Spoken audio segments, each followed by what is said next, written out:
Papá, Tania y yo hemos decidido que es mejor que vivas solo. Me lo dijo al filo de la noche, en la cocina todavía tibia del verano. La luz amarilla colgaba de la lámpara y la casa olía a café frío. Me quedé en la puerta, con la mano apoyada en el marco, y por un momento no supe si era la casa la que me echaba o mis propias piernas las que ya no sostenían el peso del mundo.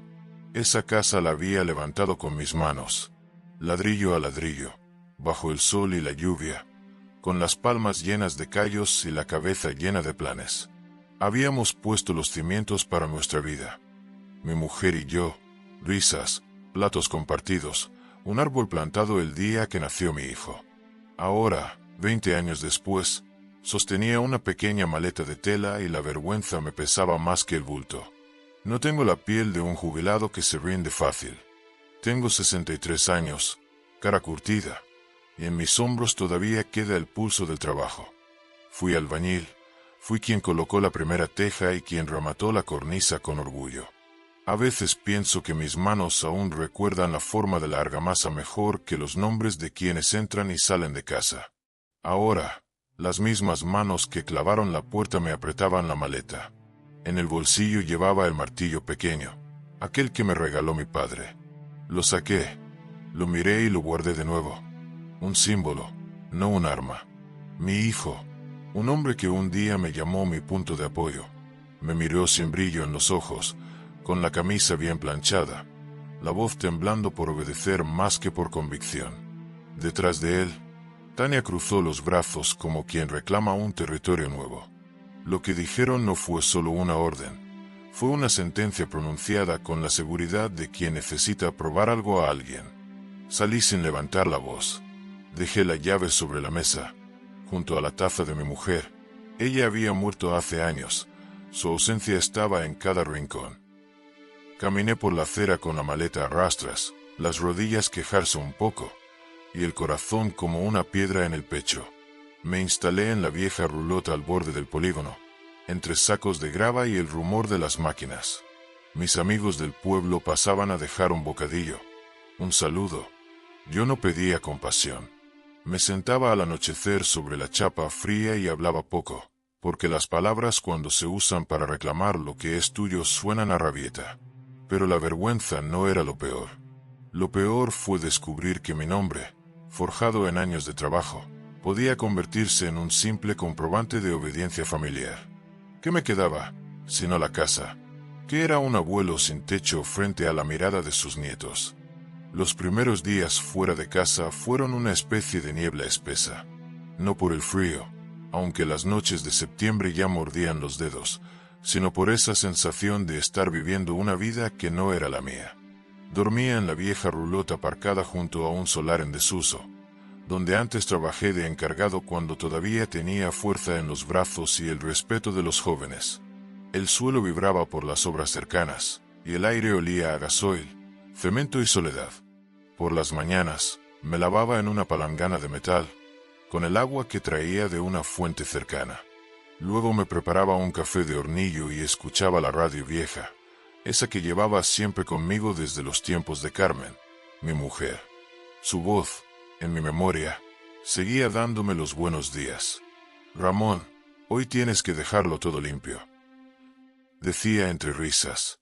Y yo, sin querer, respondía al aire. Ya está, mujer, ya está. Era una rutina triste. Sí, pero era mía.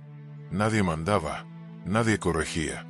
Solo el viento que movía la lona y las máquinas del fondo que recordaban que la vida seguía girando, aunque uno se quedara quieto. De vez en cuando, pasaba por la casa que construí.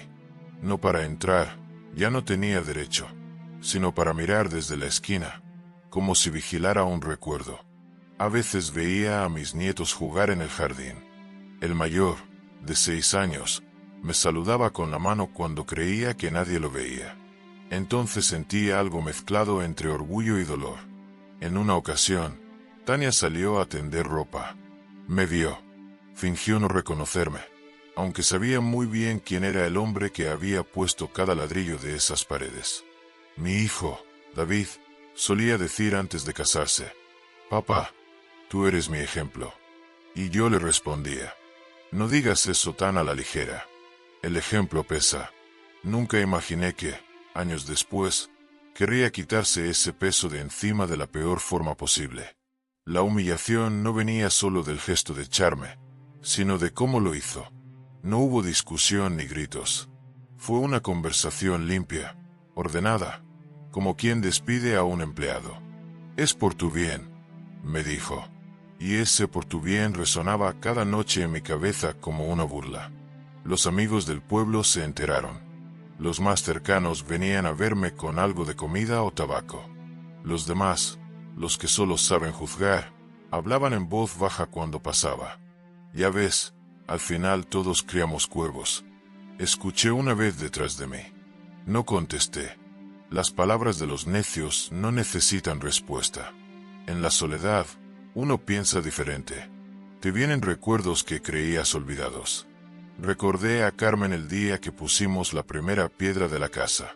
Ella sostenía una jarra de agua y me dijo: esto no será solo un hogar, será nuestro refugio. Tenía razón, solo que nunca imaginó que ese refugio terminaría expulsándome. Una tarde, mientras reparaba una bisagra rota en el taller improvisado que había montado junto a la roulotte, llegó Julián, un viejo compañero de obra. Te he visto por aquí, hombre. ¿Qué haces viviendo en este solar? Nada, Julián. Esperando a que el aire cambie. Me miró en silencio, y luego soltó una risa amarga. Ya sabes lo que dicen. El aire no cambia. Hay que mover la tierra para que respire. Sus palabras se me clavaron. Aquella noche no dormí. Pensé en la casa, en el terreno, en los papeles que yo mismo firmé hace años. Todo estaba en regla, a mi nombre. Era mi propiedad. Lo que había hecho, en el fondo, era dejarles vivir allí sin condiciones. Me levanté antes del amanecer. El cielo empezaba a clarear y la bruma cubría el campo. Me senté con el café entre las manos y pensé que quizás había llegado la hora de mover esa tierra, como decía Julián. No por venganza, sino por dignidad. Porque a veces no se trata de castigar a quien te ha herido, sino de recordarle quién eres tú. Volví a revisar los viejos documentos guardados en una carpeta azul, con la letra de Carmen en una esquina. Terreno calle Olmo, escritura original. Los repasé una y otra vez. El terreno seguía a mi nombre. La casa, técnicamente, era una construcción añadida después, nunca registrada oficialmente. No dormí esa noche. Al amanecer, me acerqué a la fachada de mi propia casa. El muro se veía firme, orgulloso, como yo alguna vez. Toqué el ladrillo con la palma de la mano, sentí el frío de la piedra, y supe que allí, bajo esa pared, quedaba enterrada media vida. Respiré hondo y me marché sin mirar atrás. Pero dentro, algo ya había cambiado. La vergüenza empezaba a transformarse en determinación. A veces la vida te arranca de tu casa para que recuerdes quién la levantó. ¿Y tú? ¿Seguirías llamando hogar a un lugar donde ya no cabes ni con tu propio nombre en los cimientos? Lo supe una noche, sin querer. Había vuelto a la casa para dejar en el buzón unos papeles del seguro, y me quedé fuera, junto al seto. Por la ventana entreabierta se oía la televisión, el murmullo de los niños, y luego la voz de ella, cortante, firme. No puedes seguir preguntándole a tu padre cada cosa que haces, David. Y luego, tras una pausa breve, no eres un verdadero hombre si sigues escuchando al viejo. Las palabras me atravesaron como una herramienta mal usada. El viejo. Así me llamaba, sin nombre, sin historia. Y lo peor no fue oírla a ella, sino el silencio que siguió. El silencio de mi hijo, que no supo, o no quiso, defenderme. Aquella noche volví a la roulotte sin sentir los pies. Me senté frente a la bombilla colgada del techo y me quedé mirando la maleta abierta. Dentro tenía 4 camisas, un abrigo, una foto de Carmen y un juego de llaves oxidadas. Las llaves de mi propia casa.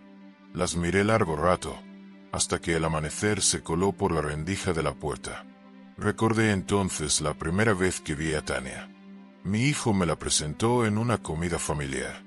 Era lista, educada, pero tenía esa forma de mirar que mide a las personas como si fueran muebles, útiles o estorbos. En aquel momento no lo entendí. Después, sí, durante meses me fui quedando al margen. Cada decisión pasaba primero por ella, luego por él. Yo solo observaba, sin meterme, como quien se va apagando a propósito para no molestar. Hasta que escuché aquella frase. Aquella noche marcó el final. No fue una pelea, ni un portazo. Fue una renuncia silenciosa.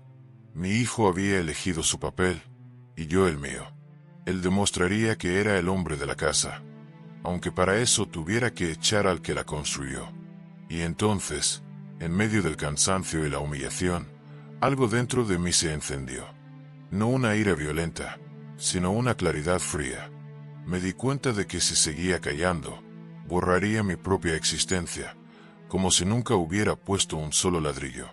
El viento golpeaba la chapa de la roulotte, y el reloj de bolsillo marcaba las 4 de la mañana. Lo abrí, miré el segundero avanzar y me dije: muy bien, David. Si quieres ser el dueño, te enseñaré lo que significa. Porque hay silencios que no son rendición, sino preparación. Después de aquella noche, algo cambió en mí. No fue rabia. La rabia es rápida y se apaga enseguida. Fue algo más hondo. Una decisión callada, de esas que no se anuncian ni se discuten. Seguí viviendo en la roulotte, en el descampado junto al polígono. Me acostumbré al ruido de las máquinas y al olor a gasoil, a las conversaciones de los obreros que terminaban sus turnos y al murmullo lejano de la radio que se colaba por las rendijas. Era una vida modesta, pero limpia. No debía favores a nadie, no molestaba a nadie. Mis amigos venían de vez en cuando con pan, caldo o un poco de vino. Yo los recibía con gratitud, aunque casi sin hablar. Ellos sabían que hay silencios que no admiten preguntas. Una tarde, el cielo se cubrió de polvo y viento del sur. Me refugié dentro, escuchando cómo el metal del techo se quejaba con cada ráfaga. Y mientras tanto, repasaba los papeles de la casa. Las escrituras, el permiso de obra, el contrato del terreno. Todo seguía a mi nombre. Todo.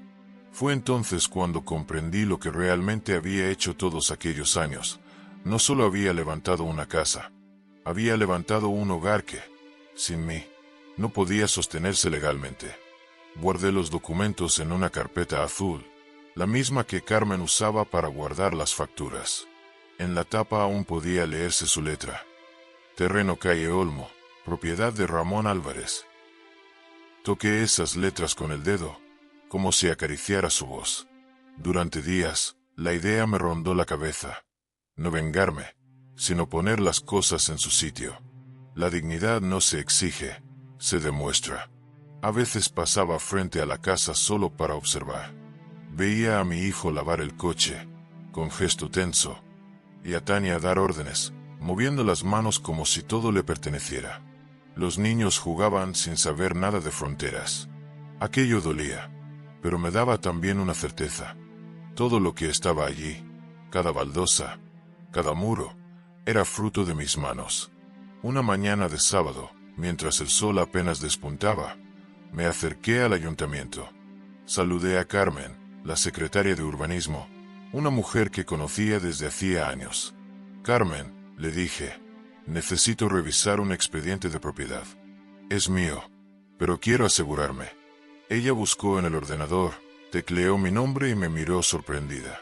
Pues sí, Ramón, el terreno sigue a tu nombre. La construcción, en cambio, no consta registrada. Ya me lo imaginaba. Asentí, tranquilo. Gracias, mujer. Era solo para confirmar. Salí de allí con paso firme.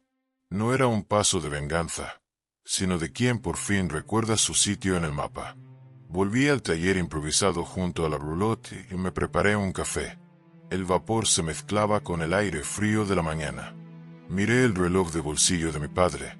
Lo abrí y dije en voz baja: pues entonces, que empiece la lección. Esa misma tarde redacté una carta. Breve, sin adornos. Don Ramón Álvarez, propietario del terreno ubicado en calle Olmo 23, Informa que la vivienda construida sobre dicho suelo carece de licencia urbanística y no figura inscrita en el registro de la propiedad. Por tanto, se solicita la intervención de inspección municipal para regularizar o demoler la edificación. Firmé al final, con mi letra firme y pausada. No sentí culpa, ni alivio. Solo una calma fría, necesaria. La guardé en un sobre y la envié por correo certificado. Después, me quedé mirando la roulotte desde fuera. La pintura estaba descascarada, el metal oxidado, pero aquel pequeño espacio me había devuelto algo que creía perdido: el control sobre mi destino. Esa noche dormí mejor que en meses. Afuera, el viento seguía soplando, pero ya no sonaba a amenaza. Sonaba a cambio. La carta tardó menos de una semana en hacer efecto. Un viernes por la mañana, cuando el sol apenas calentaba los muros del polígono, sonó el teléfono del viejo taller. Era Carmen, la secretaria del ayuntamiento. Ramón, han recibido tu solicitud. El técnico irá a inspeccionar el terreno el martes. Hubo una breve pausa. ¿Estás seguro de esto? Más seguro que de nada, Carmen, respondí. Pero quiero dejar claro, no busco líos, solo orden. Colgué y me quedé un rato mirando la carpeta azul sobre la mesa. A su lado, el reloj de bolsillo de mi padre marcaba los segundos con una precisión obstinada, como si me recordara que el tiempo no borra lo que se construyó con las manos. Los días previos a la inspección fueron extraños. No tenía prisa, pero tampoco paz. No era una venganza lo que se movía dentro de mí, sino una necesidad de equilibrio. Mi hijo quería ser el hombre de la casa. Bien, que lo fuera, pero con todas las consecuencias. El martes amaneció claro. Me puse la chaqueta de faena, aquella que aún olía a cal y a tabaco, y caminé despacio hacia la calle Olmo. No hacía falta esconderse. Al fin y al cabo, era mi terreno. Al llegar, vi a un coche blanco del ayuntamiento aparcado frente a la puerta. Un hombre con casco y carpeta en mano hablaba con Tania, que gesticulaba nerviosa. David estaba detrás, rígido, con los brazos cruzados. Desde la acera, esperé unos segundos antes de acercarme. Cuando me vieron, el silencio se hizo espeso. «Buenos días», dije con calma. «Todo bien». El inspector me miró con profesional cortesía. «¿Usted es don Ramón Álvarez?» «El mismo, propietario del terreno». «Pues entonces, le informo que hemos recibido una notificación para verificar la legalidad de la construcción». Tania palideció. «¿Cómo que propietario? Esa casa es nuestra». «No, señora», corrigió el técnico, hojeando sus papeles. «La edificación figura como no inscrita. El suelo pertenece al señor Álvarez». David me miró con una mezcla de incredulidad y miedo. «Papá, ¿qué estás haciendo?» «Enseñándote lo que significa ser el hombre de la casa», respondí, sin elevar la voz. «Ser dueño no es mandar. Es asumir lo que se hace, hasta las consecuencias». El inspector siguió tomando notas. Yo permanecí de pie, con las manos en los bolsillos, observando el jardín que un día planté con Carmen. El limonero seguía allí, más grande, cargado de frutos amarillos. Si la vivienda carece de registro, deberá regularizarla o afrontar sanciones, explicó el técnico. Incluso podría ordenarse la demolición si no se subsana la situación. Tania soltó un grito ahogado. David bajó la cabeza. «Entiendo», dije yo, mirando a mi hijo. «Todo tiene solución cuando se actúa con respeto». El inspector se despidió con un gesto amable y se marchó.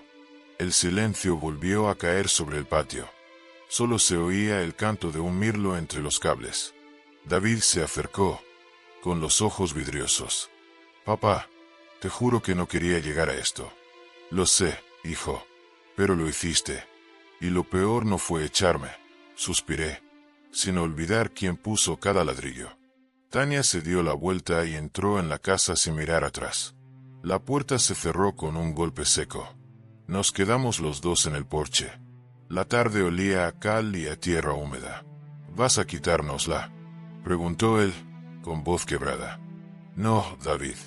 No te la voy a quitar, pero sí te voy a recordar que, cuando decides ser el dueño, también te toca pagar la factura. Le puse una mano en el hombro, como cuando era niño. La responsabilidad no se hereda, se aprende. Y hoy, aunque duela, has aprendido tu primera lección. Esa noche volví al taller. Abrí el reloj y lo dejé sobre la mesa, al lado de la carpeta. Me serví un vino y respiré hondo. No sentía triunfo, ni pena. Solo la calma de quien ha devuelto a la vida su medida justa. A la mañana siguiente, recibí un mensaje corto. Papá, Tania se ha ido. No sé qué hacer.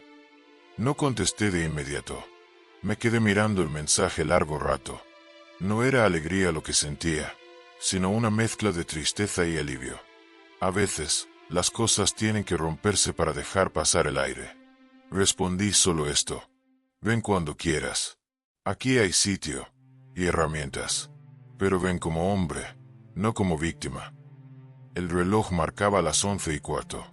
Afuera, el viento movía las hojas del olivo, y por primera vez en mucho tiempo, la casa del alma, no la de ladrillo, me parecía otra vez sólida. 2 días después del mensaje, mi hijo apareció en el taller. No llamé, no lo esperaba, pero su sombra se dibujó en el marco de la puerta como si el tiempo hubiera retrocedido 30 años. ¿Puedo pasar?, preguntó, con esa voz temblona que uno usa cuando ya no tiene excusas. Siempre pudiste, David, le respondí sin levantar la vista de la cerradura que estaba reparando. Entró despacio, observando las herramientas, el polvo, las marcas del tiempo. Se detuvo junto al banco de trabajo. Con un gesto casi infantil, pasó el dedo sobre la madera. No venía desde antes de casarme, dijo. Y desde entonces has aprendido mucho sobre mandar y poco sobre escuchar. No lo dije con rencor, sino con la calma que da el haber llorado todo lo que se tenía que llorar. Se quedó en silencio, mirando el reloj de mi padre, que seguía sobre la mesa, marcando el tiempo con su obstinada paciencia. Tania se fue, confesó al fin. Dice que no soporta la vergüenza, que sus amigas se han enterado de lo del inspector. No te echo la culpa de eso, hijo, pero las decisiones tienen peso, y el que no aprende a sostenerlas, se hunde. Me miró con los ojos rojos, como cuando era niño y se caía de la bicicleta. Papá, lo siento. Creí que necesitaba demostrar que era fuerte, que podía ser el hombre de la casa, ¿verdad? Le interrumpí. Pues ahora ya lo eres. Te quedaste sin mujer, sin casa legal y sin respeto. Pero si aprendes de esto, todavía puedes ser algo más importante. Un hombre de verdad. Se sentó frente a mí, con la cabeza entre las manos. El silencio del taller se llenó de un ruido distinto. El de la vergüenza cuando por fin se acepta. No sé cómo arreglarlo, dijo al cabo. Empezando por reconocer. No ante mí, ante ti mismo. Y luego ante tus hijos. Le conté que había cancelado la orden de demolición. Que el terreno seguía a mi nombre, pero que no pensaba dejar a mis nietos sin un techo. Solo quería que entendieras algo, David, añadí. Una casa no se mide por quien firma los papeles, sino por quien la levanta con las manos limpias. Él asintió, sin atreverse aún a mirarme. ¿Y si intento regularizarla? Hazlo, le dije. Ve al ayuntamiento, paga las tasas, ponlo a tu nombre. Que la casa te pertenezca de verdad, no solo de palabra. Pero cuando lo hagas, no olvides quién la empezó. Nos quedamos un rato sin hablar. Afuera, el viento movía las ramas del olivo y la luz entraba a rayas por las rendijas. Finalmente, rompió el silencio. Papá, ¿puedo quedarme contigo unos días? Claro, pero no para esconderte, sino para aprender. Esa misma tarde fuimos juntos a la rulota a recoger mis cosas. Él no protestó, ni intentó justificar nada. Solo cargó las cajas en silencio, con el rostro serio y cansado. Cuando llegamos a la casa, los niños nos esperaban en la puerta. Corrieron hacia mí y me abrazaron con fuerza. David los miró, y por primera vez desde que todo empezó, sonrió. Les has hecho falta, dijo. A mí también me hacían falta, respondí, acariciando sus cabezas. Pasamos la cena los tres juntos. No hubo discursos ni disculpas, solo una conversación sencilla, como las de antes, el colegio, el fútbol, el perro que querían tener. Tania no volvió a llamar. Y, de algún modo, eso también trajo paz. Esa noche, cuando los niños se durmieron, David salió al patio. Yo estaba junto al limonero, mirando la luna. Gracias por no destruirlo todo, papá. No lo hice por ti, le dije. Lo hice por lo que queda de nosotros. Se quedó callado. Luego me tendió la mano. Prometo que la próxima casa que levante, sea grande o pequeña, llevará tu nombre en la primera piedra. No hace falta, hijo, le respondí. Basta con que no la construyas sobre el orgullo. Nos dimos la mano largo rato, sin palabras. Era un gesto antiguo, de los que no se ensayan. De vuelta al taller, guardé el reloj de bolsillo en la chaqueta y lo sentí más ligero. Ya no marcaba la cuenta del dolor, sino la del perdón. El orgullo se había roto, sí, pero el vínculo, ese hilo invisible que une a un padre y a un hijo, había resistido. Y eso, pensé, es lo más parecido a reconstruir una casa desde los cimientos. El tiempo, ese viejo albañil invisible, empezó a poner cada cosa en su sitio. Las semanas siguientes fueron lentas pero tranquilas. David se quedó conmigo una temporada. Dormía en la habitación pequeña, la que Carmen había pintado de azul cielo cuando él era niño. Al principio se levantaba sin hablar, torpe, arrastrando el cansancio de la culpa. Después comenzó a ayudarme con pequeños arreglos, y poco a poco volvió a ser el hombre que conocí antes de que el orgullo le torciera la mirada. Reparábamos cerraduras, cambiábamos bisagras, limpiábamos herramientas oxidadas. No hacía falta hablar demasiado. Las manos, cuando trabajan juntas, dicen lo que las palabras no pueden. Papá, me dijo una tarde, mientras ajustaba un pestillo, nunca me di cuenta de lo mucho que cuesta levantar algo bien hecho, ni de lo fácil que es romperlo, respondí, sin reproche. Los niños venían a menudo al taller. Los dejábamos jugar con trozos de madera y tornillos viejos. Cuando reían, el aire se llenaba de ese sonido que limpia los rincones. Una de esas tardes, el pequeño me preguntó, «Abuelo, ¿tú hiciste nuestra casa?» «Sí», respondí, sonriendo. «Y ahora la estamos haciendo otra vez, pero por dentro». David me miró y asintió en silencio. Entendió perfectamente. Poco después, fue al ayuntamiento. Pagó las tasas, presentó los papeles, registró la casa a su nombre. Lo hizo sin pedirme permiso ni perdón, pero con respeto.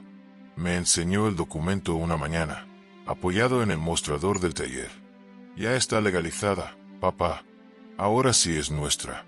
«No, hijo», le dije. «Ahora sí es tuya.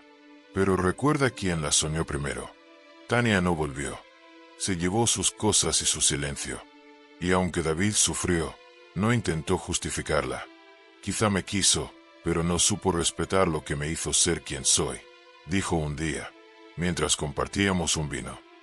A veces, el amor no basta. No, hijo. El amor sin respeto es como una casa sin cimientos. Parece firme, pero se cae con la primera lluvia. Los vecinos del pueblo se enteraron pronto de la historia, como siempre. Pero esta vez, los murmullos no eran de burla, sino de reconocimiento. Don Ramón ha sabido poner las cosas en su sitio, decían en la taberna. Yo escuchaba sin intervenir. No necesitaba aplausos. El verdadero respeto es silencioso. Con el paso de los meses, David empezó a trabajar de nuevo en la empresa de construcción donde yo pasé media vida. Allí comprendió lo que durante años traté de enseñarle, que el trabajo no se impone, se demuestra. Una tarde vino con los niños. Traía una caja de herramientas nueva. «Te la traigo porque ya no soy aprendiz», bromeó. «Ahora soy oficial». «Oficial o no», le respondí, «que nunca se te olvide cómo se clava el primer clavo. Con cuidado». Rió, y ese sonido, su risa limpia, Me devolvió una paz que creí perdida. Por las noches, cuando cerraba el taller y el silencio volvía a ser mío, abría el reloj de mi padre. Escuchaba su tic-tac constante y pensaba que aquel ritmo era el mismo de la vida. A veces se atasca, a veces avanza, pero nunca deja de latir. No había ganado nada material, ni perdido nada que valiera más que la verdad. Y esa verdad era sencilla. La fuerza de un hombre no está en echar a otro, sino en saber reconocer cuando se ha equivocado. El invierno llegó sin ruido, con los días cortos y el aire lleno de humo de chimenea. En el taller, el frío se colaba por las rendijas, pero el fuego del brasero bastaba para calentar lo que importaba, el alma. David ya no vivía conmigo. Había vuelto a la casa, la misma que un día me negó, pero esta vez con otra actitud. Me visitaba cada tarde después del trabajo, con los niños, con la sonrisa cansada de quien por fin entendió la diferencia entre orgullo y respeto. «Papá, he plantado rosales en el patio», me contó una tarde. Carmen los habría cuidado bien. Carmen cuidaba todo lo que se plantaba con amor, respondí. Lucía, la nieta mayor, se pasaba horas mirando cómo trabajaba. Le gustaba el olor a madera, el sonido de las limas, el brillo del metal recién pulido. «Abuelo, ¿por qué guardas ese reloj tan viejo?», me preguntó un día. «Porque sigue funcionando», le dije. «Aunque los años pasen, mientras lo cuides, nunca se parará». Ella sonrió y lo sostuvo entre sus manos pequeñas. «Como tú, ¿verdad?», me reí. «No, hija, yo algún día me pararé. Pero si aprendes a cuidar lo que construyes, el tiempo seguirá andando contigo». En primavera, David terminó de arreglar la fachada de la casa. Me invitó a verla. Fui, despacio, con la chaqueta buena. Al llegar, me encontré con algo que no esperaba. En la pared del porche, justo sobre el dintel, había una placa de cerámica. En letras azules se leía: «Casa Álvarez, fundada por Ramón, reconstruida por su hijo». No dije nada, solo me quedé mirando. David se acercó, con los ojos húmedos. «No podía dejar que tu nombre se borrara de donde todo empezó». Le puse una mano en el hombro. «No hacía falta, hijo. Ya estaba ahí, en los cimientos». Cenamos juntos, los niños corriendo de un lado a otro, el olor del guiso llenando la cocina. Por primera vez en muchos años, sentí que aquella casa era otra vez hogar. No porque me perteneciera, sino porque dentro había respeto. Antes de irme, dejé el reloj sobre la mesa. «Que lo tenga tu hijo cuando sea mayor», le dije. «Que recuerde que el tiempo no se hereda, se cuida». Salí al patio y miré el olivo del fondo, aquel que planté cuando nació David. Seguía allí, torcido, resistente, dando sombra y fruto. Sonreí. El árbol, la casa y el hijo, todo lo que debía permanecer, permanecía.